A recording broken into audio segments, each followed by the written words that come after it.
Good morning, good afternoon, and good evening to everybody for tuning in to another episode of the Sports Oriented Wokeism Show. I'm your host, Solomon Wafua. Of course, in this episode, it's all about. Sorry, before I tell you what episode we're going to talk about, let me just introduce you to the show for those who are watching me for the first time. Now, this show is all about digging deep into the headlines of sports culture that is being infected with wokeism. And wokeism is a political ideology based on the combination of ignorance and arrogance so as to censor free speech, so as to censor the truth and common sense and facts in order to drive the authoritarian agenda. Now, of course, this agenda is spread across the board, either in the sectors of the economy or even in the sectors of society. And wherever you see it, either you call it liberal, call it progressive, it is killing societies, it is killing nations, and it is killing, you know, the traditions of a certain entity. And so that's why I'm focusing on the sporting side, because also sports is being infected with wokeism, and the disease due to that ideology is called the woke mind virus. And my job is to give you the stories and be able to break it down for you and see how wokeism has, infested into a certain headline in one way or another, and then it's up to you guys to judge for yourself and spark that conversation with your loved ones. And I hope that you get to enjoy this show and be able to follow it up from this day forward. But yeah, that's the intro. And for those who have been there from day one, thank you so much for your feedback. I can't thank you enough, and I know you're going to be following this show all the way till it gets noticed by the world. But until then, just continue, supporting each other.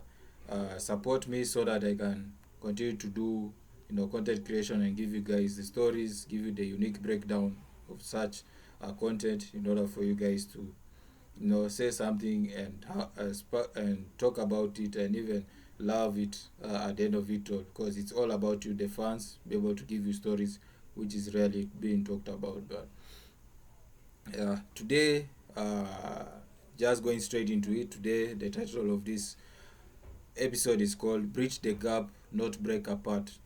It sounds rhyming, but it's, should I say, a half rhyme. Bridge the gap, not break apart. Now, the reason why I came up with that title is because I had to, do some research and just go back in history and, talk about when it comes to sports team ownership by black people, either it is black Americans, either it is black Africans, either it is, mixed people with mixed descent, so long as they have the black, skin color in it. And we've got to realize that when it comes to owning a sports team, especially in the US, it's going to, go against you. The odds will always go against you, and it's up to you to create that table. It's up to you to really go against the odds. Now, I believe going against the odds means you create your own table, you create your own chairs, and set it up for yourself. Meaning you earn it, you don't beg for it. Isn't that what you believe? So yes, I'm sure you believe in the same mantra, just like they have just mentioned seconds ago. Now, when you look at the history of sports team ownership by black people, not many can dare to buy majority of it. But the one person who started that trend in terms of majority control is the person who founded the Black Entertainment Television, also known as BET. And the person I'm talking about is called Robert Louis Johnson. Now, he didn't do it alone. He did it with his then wife, Sheila Crump Johnson. Now, those two got married just a decade before they formed BET, and that was in 1979. 1979 was the year they launched the network, but they got married a decade before that launch of their company. Now, of course, that company set a lot of firsts.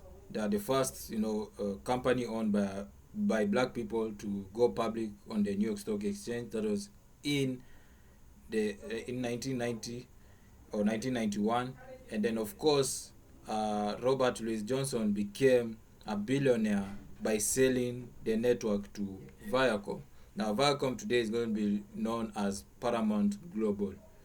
Now, why did he do that? Is because, of course, when it comes to doing other business ventures, you have to sell what you gave birth to in order to do other things and be able to earn more. And he had to come at a cost because they had to go through divorce. Now, divorce happened just after Robert Louis Johnson and his then wife Sheila sold the company for $3 billion to Viacom.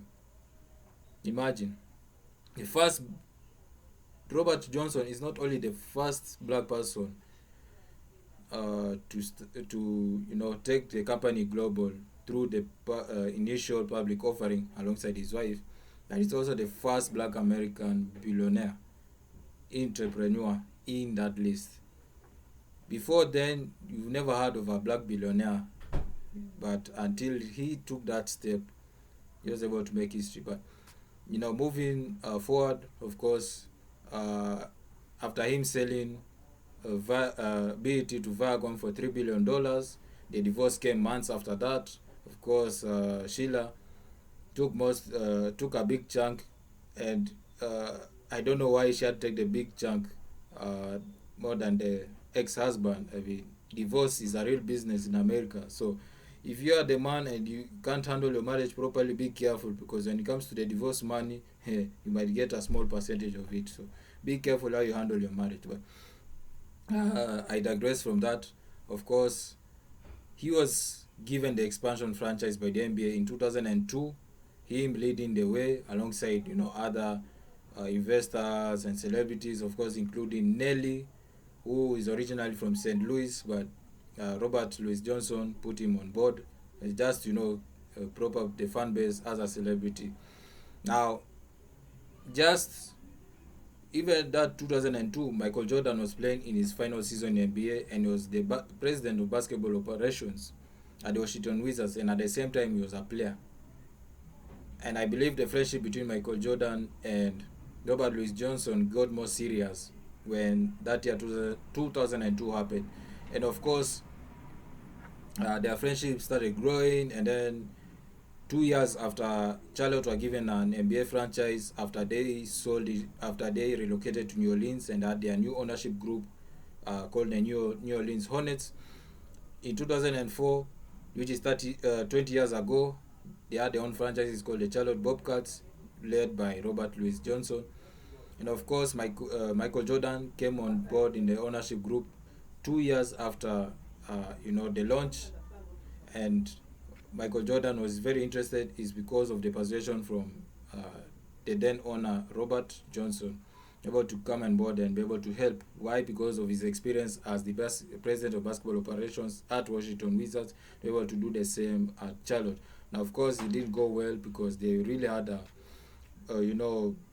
less than impressive seasons, in the first 5 seasons under Robert Louis Johnson.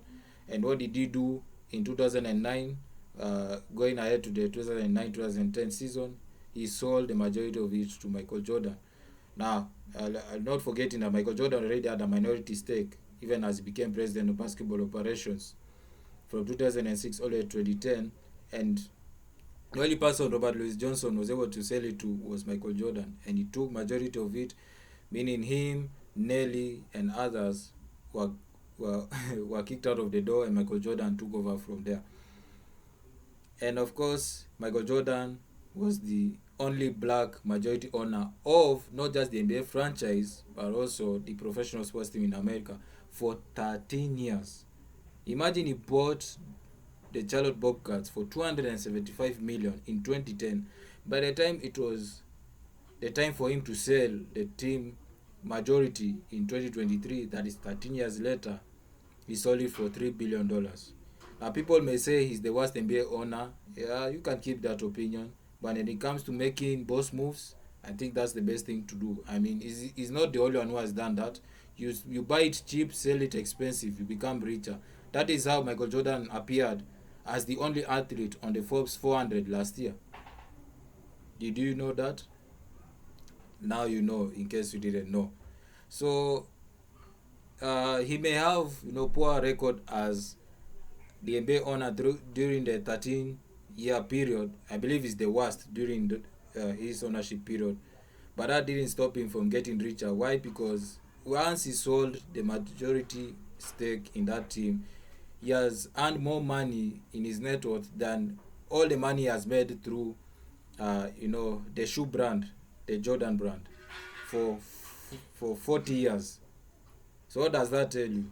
It tells you that off the pitch investments and being an owner of a franchise earlier in his post retirement is a good decision for him.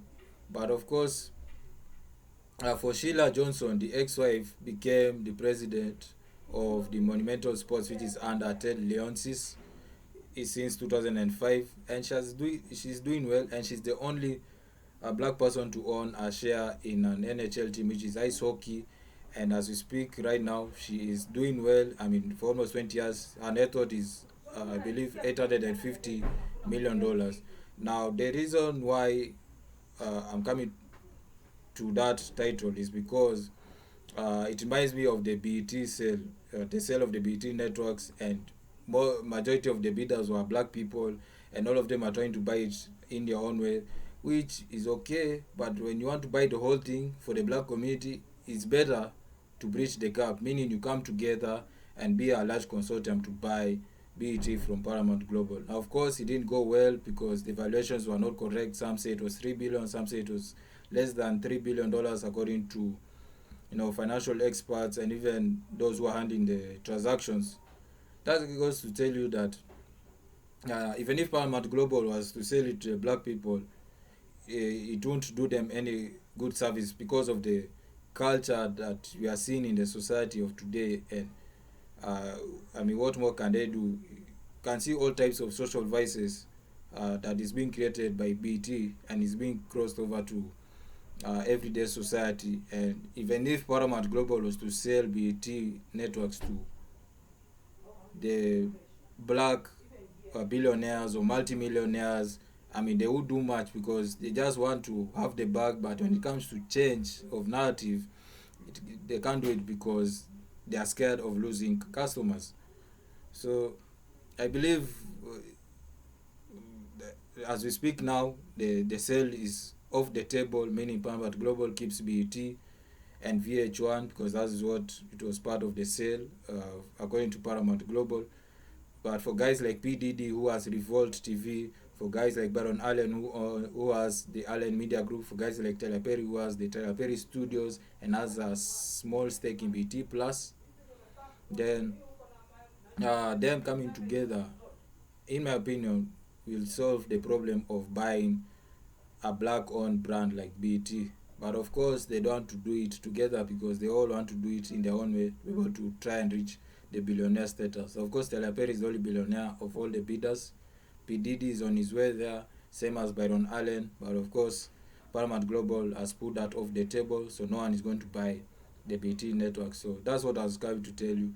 And whoever thinks that DEI, hires, or should I say DEI, black owners in professional sports will solve the problem of bridging the gap, then I'm sorry, it's not possible. It's only black people coming together and buying the whole thing as a whole and become the majority owners. Now we have had NFL as many minority black owners, same as in NHL is only one.